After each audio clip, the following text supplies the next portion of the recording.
وہی ہے. جو بات بھی کام کرنے والوں کو پیش آئے گی وہ انبیاء اور صحابہ کی تاریخ میں ضرور ملے گی. انبیاء اور صحابہ کی تاریخ میں ضرور ملے گی. شکایت کرتے ہیں دو قسم کے لوگ، حالات کی شکایت کرتے ہیں دو قسم کے لوگ. ایک تو وہ لوگ جو اس کام میں چلتے ہیں لیکن انہیں انبیاء علیہ السلام اور صحابہ کرام پر آنے والی اذیتوں کا علم نہیں ہے. وہی سمجھتے ہیں کہ یہ کام زمانے کے اعتبار سے چلے گا، حالانکہ اللہ رب العزت نے جس طرح دین میں ضابطے متعین کر دیے اسی طرح اللہ نے دعوت کے بھی ضابطے متعین کر دیے ہیں. وہ تمام چیزیں کام کرنے والوں کو پیش آئیں گی اس راستے میں جو انبیاء علیہ السلام کو پیش آ چکی ہیں. حضور اکرم صلی اللہ علیہ وسلم سے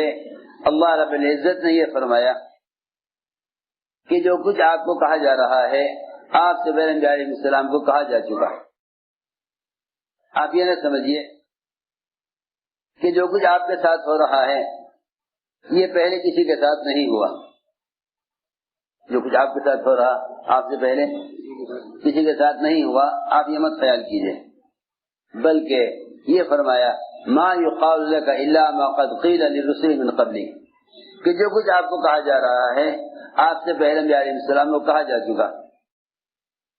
حضور اکرم صلی اللہ علیہ وسلم پر اس کام کے کرنے میں جو تکلیفیں اور اذیتیں آئیں آپ ان تکالیف اور اذیتوں میں پچھلے انبیاء سے آگے بڑھ گئے، پچھلے انبیاء سے آگے بڑھ گئے.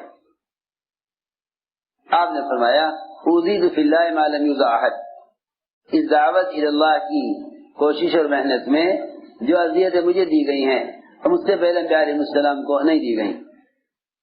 مجھ سے پہلے انبیاء علیہ السلام کو نہیں دی گئی. حالانکہ بعض انبیاء علیہ السلام وہ ہیں جنہیں آرے سے چیر دیا گیا، سر سے لے کر پیر تک دو ٹکڑے کر دیے گئے آرے سے، ایسے بھی انبیاء علیہ السلام ہیں. لیکن حضور اکرم صلی اللہ علیہ وسلم اذیت میں آگے کیسے بڑھ گئے، اس کی چند وجوہات ہیں جنہیں کام کرنے والوں کا سمجھنا بہت ضروری ہے. سب سے پہلی وجہ تو یہ ہے، سب سے بنیادی وجہ یہ ہے کہ آپ صلی اللہ علیہ وسلم نے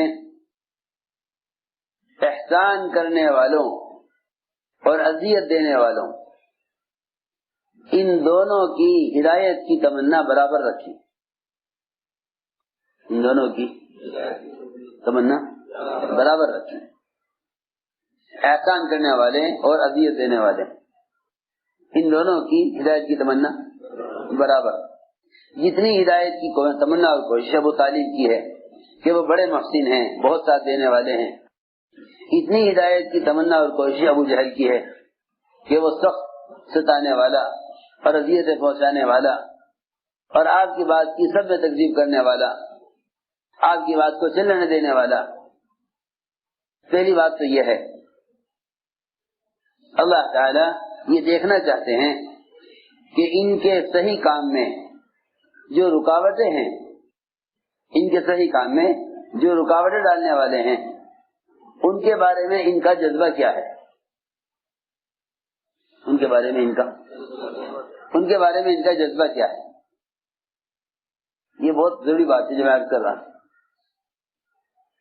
سب سے بڑا امتحان کام کرنے والوں پر یہ آئے گا کہ اللہ رب العزت یہ دیکھنا چاہیں گے کہ کام کرنے والوں کا اندر کا جذبہ میری مخلوق کے بارے میں کیا ہے، ان کا اندر کا جذبہ میری مخلوق کے بارے میں کیا ہے. بس یہی سب سے بنیادی چیز ہے جس سے انبیاء علیہ السلام گزر جاتے ہیں تو اللہ رب العزت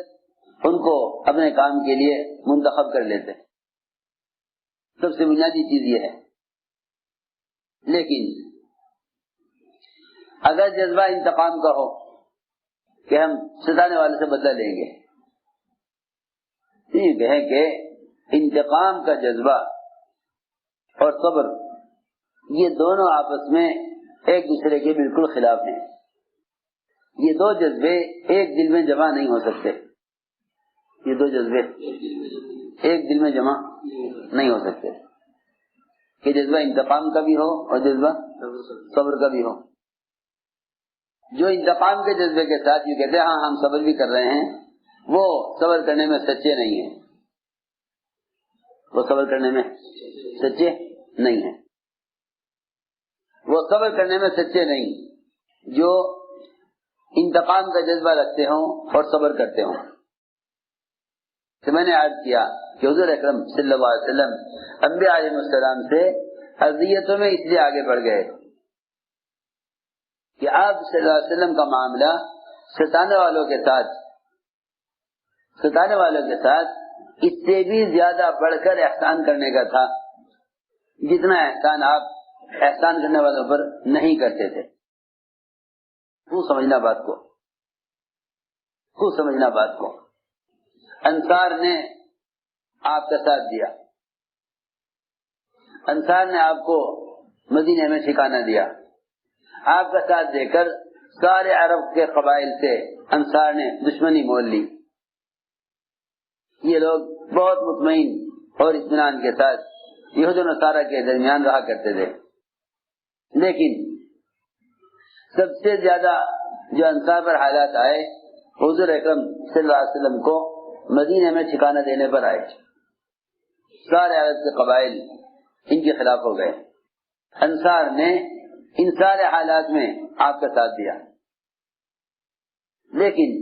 جب فتح مکہ ہوا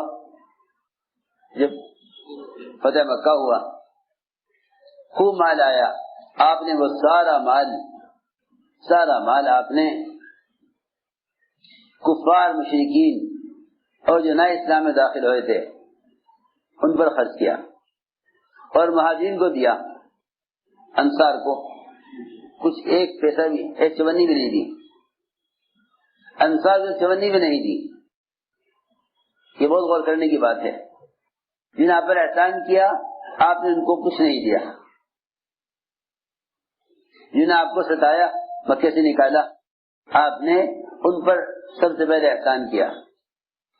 انصار میں یہ بات چل گئی کہ محمد صلی اللہ علیہ وسلم پر اپنے وطن والوں کی محبت لوٹ آئی ہے، انہوں نے ان کو نکالا، ان کی قدر کی کوششیں کی، ان کے کام رکاوٹ بنے،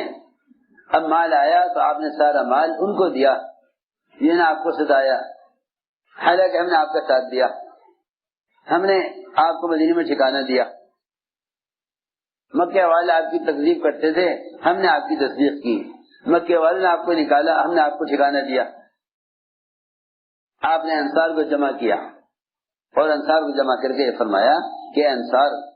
مجھے یہ بات پہنچی ہے کہ تم نے یہ کہا ہے کہ سارا مال مہاجرین کو دے دیا، انصار کو نہیں دیا، حالانکہ انصار نے آپ کو یوں ساتھ دیا ہے۔ آپ نے فرمایا کہ انصار یہ بتلاؤ، اگر سارے یہ مکے والے اپنے گھروں کے اندر مال لے جائیں اور تم انصار اللہ کے رسول کو اپنے گھر لے جاؤ تو تم کیا چاہتے ہو؟ انصار سب روئے اور رو کر یہ کہا کہ ہمیں صرف اللہ کے رسول چاہیے، کچھ نہیں چاہیے۔ اس کا اصل مقصد یہ تھا کہ کام کرنے والے تو وہ ہوتے ہیں جو پوچھے جانے کے منتظر بھی نہیں ہوتے، اصل انصار وہ ہوتے ہیں کہ جو دین کی نصرت کرنے میں سب کچھ لگانے کے بعد بھی کسی چیز کا مطالبہ نہ کریں۔ انصار نے کہا ہم میں سے کسی نئے آدمی نے یہ بات کہی ہوگی، قرآن میں سے یہ بات کسی نے نہیں کہی۔ میں نے عرض کیا کہ حضور اکرم صلی اللہ علیہ وسلم نے ستانے والوں پر احسان کیا اور احسان کرنے والوں کو کچھ نہیں دیا، احسان کرنے والوں کو کچھ نہیں دیا۔ اس میں ایک امتحان تو یہ تھا کہ آیا یہ انصار دین کے مددگار اللہ کے حکم کی وجہ سے ہیں، یہ دین کے مددگار اس لیے ہیں کہ ان کو مال دیا جائے تو یہ چلتے رہیں، انہیں مال نہ دیا جائے تو یہ کام چھوڑ دیں۔ یہ قیامت تک آنے والے کام کرنے والوں کو بتلا دیا گیا کہ انصار وہی ہوں گے،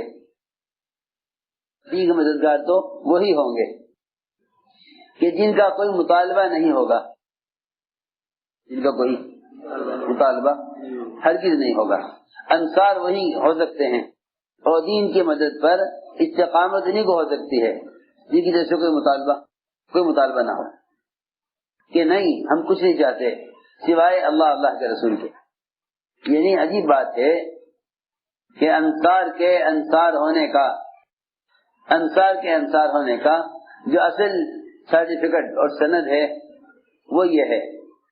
کہ ہم اس امتحان میں کامیاب ہو گئے کہ ہم باوجود یہ کہ ہم نے اپنا سب کچھ دین پر لگا دیا، سب کچھ دین پر لگا دیا، مگر ہم